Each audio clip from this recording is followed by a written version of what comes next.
Hey everyone, hope you all are safe and fine. और अभी तो हम लोगों ने बहुत अच्छे से फेस्टिवल्स भी सेलिब्रेट किए, तो काफ़ी अच्छी एनर्जी हो गई हम लोगों में, है ना।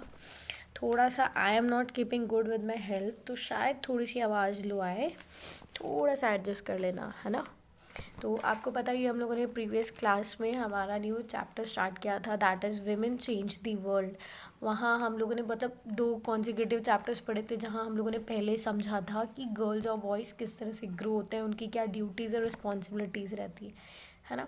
और फिर उसके बाद में हम लोगों ने थोड़ा सा एक रिकॉल भी किया था कि being in a main stereotype society, हम लोगों ने वुमेन जो है उनका अपकमिंग रोल कैसा रहा है और उन्हें किस तरह से all over the globe society के अंदर चेंजेस लाएं। काफ़ी एग्जांपल्स हम लोगों ने डिस्कस किए थे, है ना। प्रीवियस चैप्टर से पूरा लिंक करके हम समझते हैं, ठीक है। तो हम लोगों को बहुत अच्छे से समझ आ गया था कि भाई विमेंस जो थी उनके पास बहुत कम अपॉर्चुनिटीज़ थी। पहले उन लोगों को घर में रखा जाता था, घर के काम करवाए जाते थे, और अब वो धीरे धीरे जो सारी चीज़ें हैं वो चेंज होती जा रही है ना। अब नर्सेज होती है, टीचर्स होते हैं, इवन हम लोगों ने वो इंजन ड्राइवर की हम लोगों ने स्टोरी समझी थी, वहाँ भी हमें बहुत अच्छे से समझ आ गया था कि विमेंस जो है वो कैसे कैसे अपनी अपॉर्चुनिटीज़ का प्रॉपर बोलते हैं ना एक्विजिशन करने लगी थी, और किस तरह से सोसाइटी में चेंजेस लाने लगी थी। ओके, तो यहाँ हम लोगों ने एक स्टीरियोटाइप भी समझ लिया था कि स्टीरियोटाइप क्या था। एक सिचुएशन जहाँ मतलब लाइक ऐसा अज्यूम किया जाता है कि अच्छा तुम बॉय हो तो तुम्हें ये सर्टन टास्क परफॉर्म करने हैं, और अगर तुम गर्ल हो तो तुम्हें ये सर्टन टास्क समझने हैं। मतलब आपको एक जो एक्चुअली टर्म यहाँ पर समझनी है, that is fewer opportunity. Girls की अगर हम पास समझे तो हम लोग गर्ल्स के साथ आज भी क्या सोचना है, ठीक है, टीचिंग सेक्टर में चली जाएगी, नर्स वगैरह बन जाएगी। 2 से 3 ही चीज़ ज़्यादा ऐसे बोलते हैं ना कि सेक्टर्स होते हैं जहाँ पर हमें वीमेंस ज़्यादा दिखती है। ओके, तो फिर रिजिड एक्सपेक्टेशंस के साथ में कि अगर एक लड़की है तो उसके साथ एक एक्सपेक्टेशंस भी रहती है कि वो अच्छे से घर को संभालेगी, अपनी फैमिली रिस्पॉन्सिबिलिटीज़ पूरी करेगी। ओके, तो ये फ्यूअर जो सिचुएशंस थी हमारी सोसाइटी में, जो फ्यू एक्सपेक्टेशंस थी वो मतलब हमारी सोसाइटी में चल रही थी, ठीक है, जो वुमेन को लेकर के। तो अब धीरे धीरे अगर हम एक और स्टोरी से समझने की कोशिश करते हैं कि ठीक है, एज अ चिल्ड्रन होते हैं तो चिल्ड्रन के साथ क्या होता है, आपके साथ बेसिक आपकी रिस्पॉन्सिबिलिटी क्या होती है, स्कूल जाना होता है, पढ़ाई करनी होती है।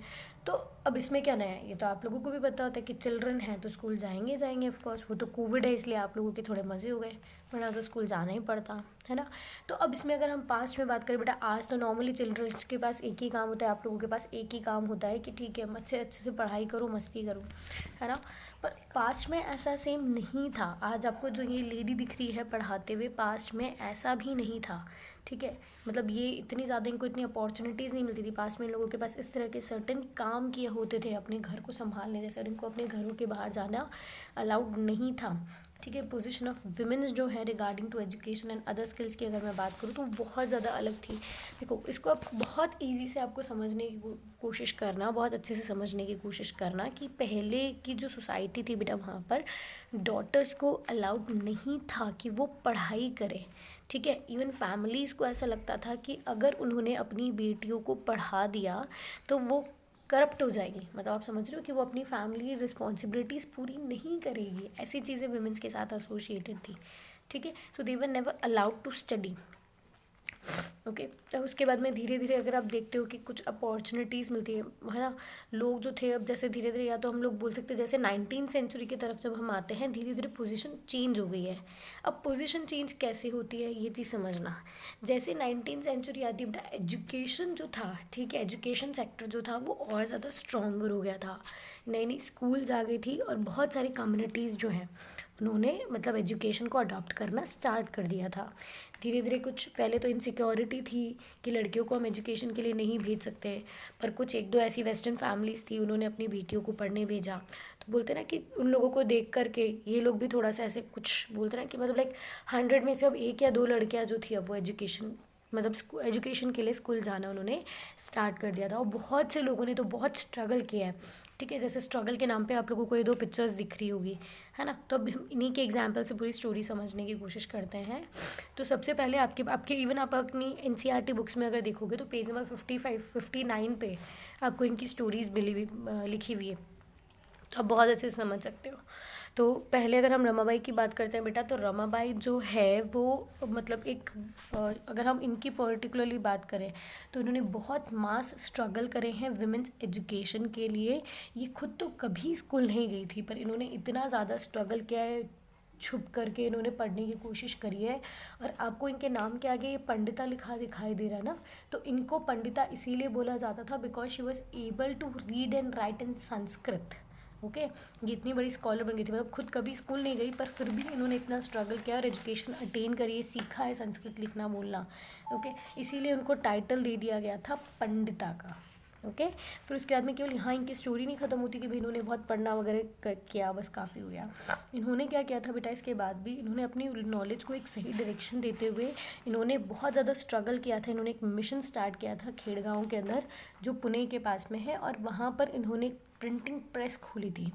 ठीक है, वहाँ पर इन्होंने एक स्कूल भी खोली है जहाँ पर ये मतलब बोलते हैं ना कि हाँ, जो गर्ल्स थी जिनको अपने घरों से बाहर नहीं जाने दिया जाता था, उनको ये लाती थी, उनके फैमिलीज़ को समझाती थी कि देखो अगर एक बेटी पढ़ेगी तो तुम्हारी पूरी फैमिली ऐसे अच्छी हो जाएगी।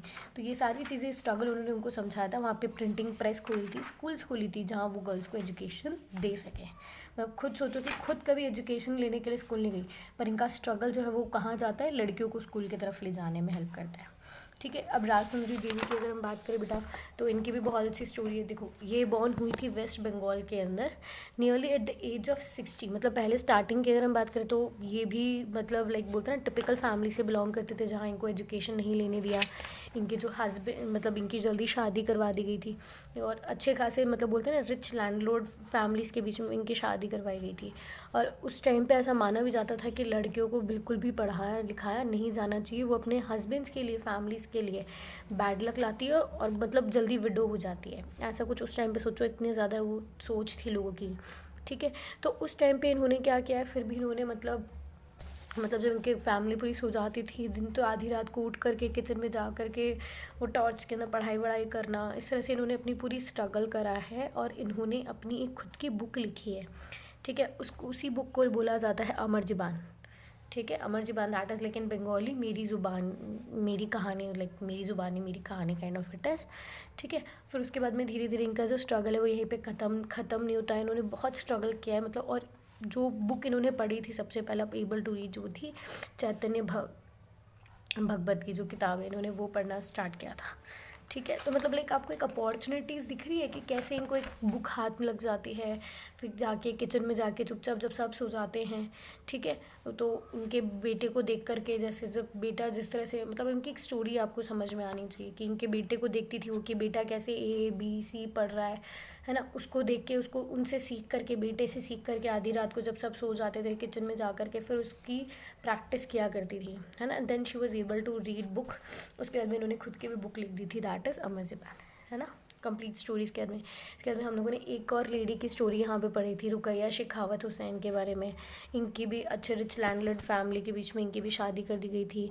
इनको उर्दू तो आती थी पर इनको किसी ने बांग्ला और इंग्लिश सीखने नहीं दिया था।